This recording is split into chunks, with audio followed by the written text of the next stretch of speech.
Good morning, my brothers and sisters. Welcome to episode number 18 in the book of Colossians. Today's title is More Thankful Than a 4-Year-Old. And I'm going to tell a story near the end of this 7 minutes about a birthday party with a 4-year-old who wasn't thankful, and it will be worth the wait. In the meantime, we're going to talk about 2 other topics. So the third one is thankfulness. The first one is going to be steadfastness in prayer. The second one is watchfulness in prayer. So we're going to ask 3 questions. Is my prayer steadfast? Is my prayer watchful? And then finally, is my prayer thankful? We get this from Colossians chapter 4, verse 2, and only verse 2, really. Continue steadfastly in prayer. That's the first one, steadfast, comma, being watchful in it. That's the second one. And then with thanksgiving. That's the third one. So let's deal with steadfast first. Now, steadfastness refers to the closeness, the nearness, the association of myself intimately with it. So am I attached to it? And as I am attached to prayer, I want to draw this conclusion that being attached to prayer is being attached to Him. So being devoted to some God-given task is to be devoted to Him, and persisting in a role that He would have for me is to encounter Him in that role. And to hold fast to prayer is to hold fast in Him. So if I decrease the distance between me and prayer, what I'm doing is I'm decreasing the distance between me and God. So as I increase my attachment to prayer, I'm increasing my attachment to God. So attachment to prayer is attachment to God. Closeness to prayer is closeness to God. Being near to prayer is near to God. So is my prayer steadfast? I hope so. Second thing, is my prayer watchful? So that means to be awake, fully awake, alert in a way, probably physically to start with, but really a spiritual awareness. So I'm asking, the question today is, how is my tuning of my spiritual eyes to see and to find and to be awake and to discern and be careful with the needs or the requests that the Lord has placed before me that He would like me to be involved in? Now think about this. Let's say I don't pray. Is God sufficient? Is He powerful? In a sense, does He need, quote unquote, my prayer? And I think the answer to that is no, He does not. He's sufficient. He's powerful. He's omniscient. He's all powerful. He's got all these characteristics. In a sense, He doesn't need me. So who's insufficient in this process? Is it God? No, it's me.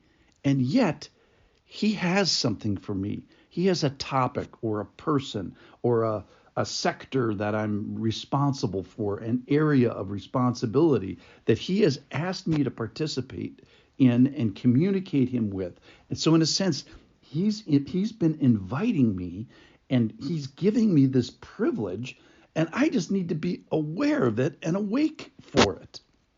So is my prayer watchful? All right, the third thing, here's the story. So recently I was at a party. There was a 4-year-old at a birthday party, and he received a gift. And it was a gift, frankly, that he didn't think that he wanted. And to his credit, and without pretense, and honestly, and with sort of startling transparency, he was not grateful. He was not thankful. And you just got to love a 4-year-old. So then I watched the mother I watched this mastery of a mother to try to attach thankfulness with gifting. So with gifting goes thankfulness. So these 2 things that were separate in a 4-year-old, gifting and thankfulness, the mother was knitting together a gift with thankfulness. So characteristically, we are to be a thankful people. We are to be a grateful people, exuding the sweet spirit of thankfulness. Before what? Why?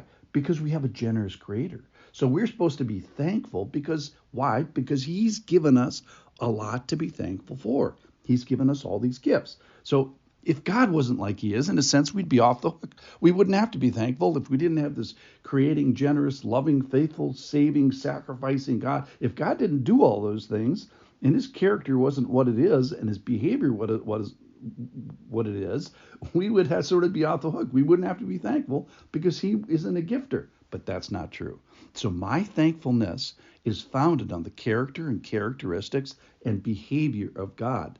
So he is a gifter, and I am beholden, if you will, to that gifter to be thankful, to do my part. He's done the gifting. I'm supposed to do the thankful.